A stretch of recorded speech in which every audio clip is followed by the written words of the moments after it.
welcome to a Jaguar video. Believe it or not, this is the first time in my life I'm driving a Jaguar, and it just happened to be the latest, the freshest and the youngest lot out there. Jaguar E-Pace. Jaguar E-Pace is a medium-sized SUV. Some call it a crossover. It is designed to compete with the likes of BMW X1, Mercedes-Benz GLC, Mercedes-Benz GLA, Audi Q3. But let's see if the English can build better SUVs than the Germans. Ooh, we're gonna find out. So E-Pace, this is a 2-liter 4-cylinder petrol engine which produces 249 horsepower. There are different versions of the E-Pace you can get. There is a petrol, diesel available. There is all-wheel drive. There's even a manual rear-wheel drive. So it seems really Jaguar is targeting a very, very wide audience. Nice to see.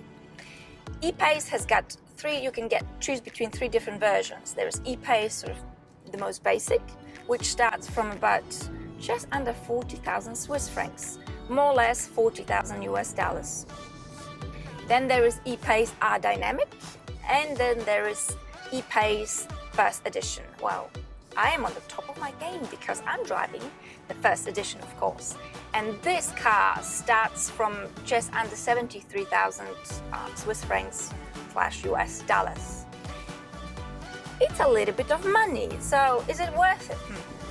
Let's talk about the way this car drives. Really, the first thing that comes to my mind when I'm driving the E-Pace is the ride quality. You really are getting this smooth and silky ride. The car is not sporty at all. I can easily say that, make that statement. It doesn't feel sporty at all. Does it feel heavy? A little bit, yes. It feels a little bit heavy. There are different modes you can drive it. You need to watch the roads. Let me put cruise control so that I can freely talk. Right. The different modes, driving modes, there is rain, ice, snow. Very, very useful in Switzerland. Luckily, I've got winter tires on. The temperature has dropped down quite a bit. I wanted to go up the mountain, but you see, although it sounds really good to go through mountain passes in the winter time, most of the mountain passes are actually closed because there's just too much snow and too many nutters driving, so better close it. Going back to modes, then there's also Eco. Not very exciting. It's just not very exciting. Then there's Comfort and there is Dynamic.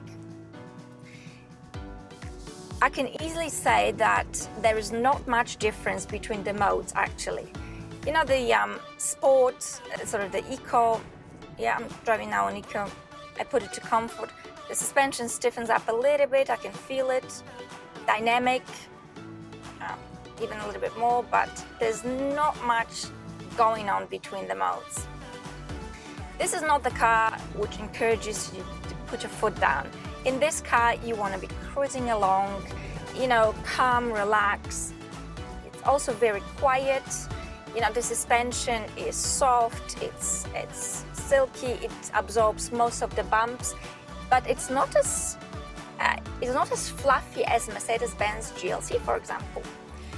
GLA, I've driven only the 45 AMG, so that was quite hardcore. Yeah, let's not compare that to the AMG. But in terms of handling, this car is very easy to drive. It's, you know, it handles what it does do really well, actually, surprisingly. Being an SUV, it handles very well around the corners. I mean, this is a,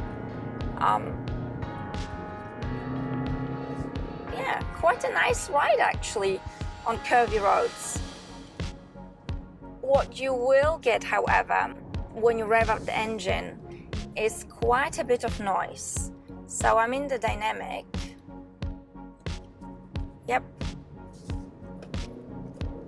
Yeah, and I can, it's just a little bit noisy. So there you go. You don't probably put your foot down too often in this car because it doesn't come naturally for this car. But overall, a very, very lovely drive. It's just so peaceful, so quiet.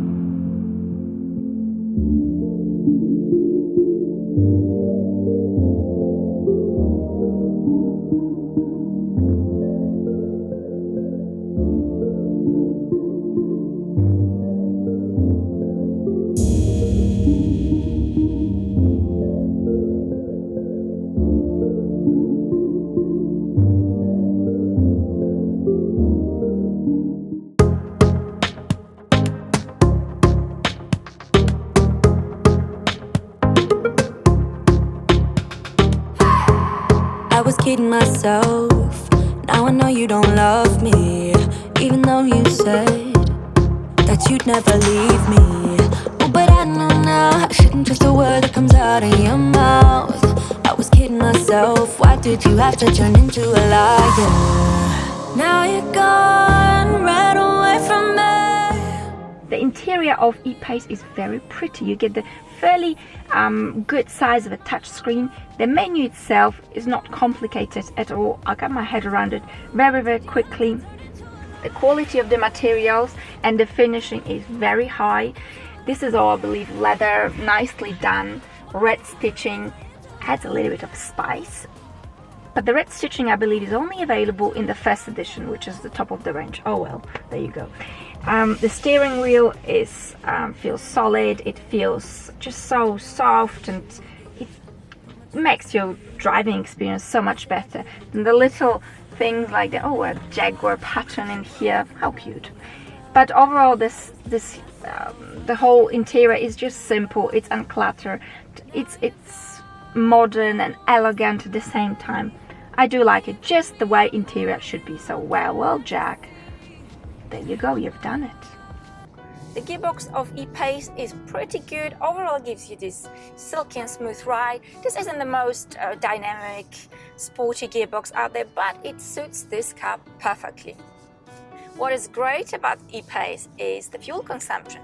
Okay, so the version with 250 horsepower, I'm getting 9.2 liters, that's it.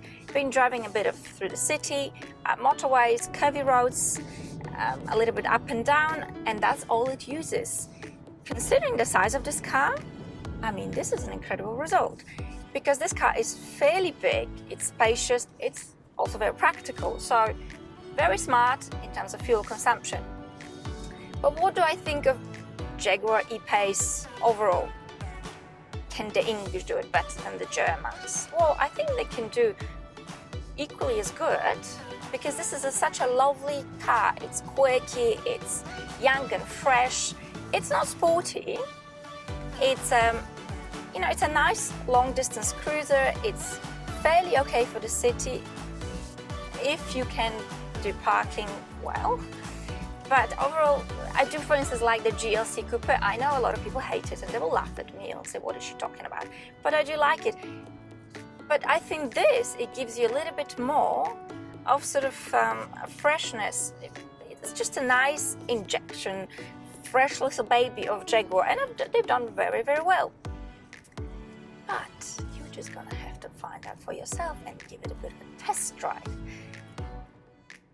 See what you think. So that's it for today. I'd like to thank you very much for watching. As always, I really look forward to your comments. I look forward to your thoughts. Tell me what you think. Leave a comment down below and give me thumbs up. You know how badly I do with thumbs down. I don't like it at all. Anyways, I wish you a lovely day, whatever it is that you're doing, and I will see you next time. Thank you very much for watching. Bye. So you think you were right? Bring it on, prove me wrong. Go put up a fight. The way I do will knock you down. You know there's emotion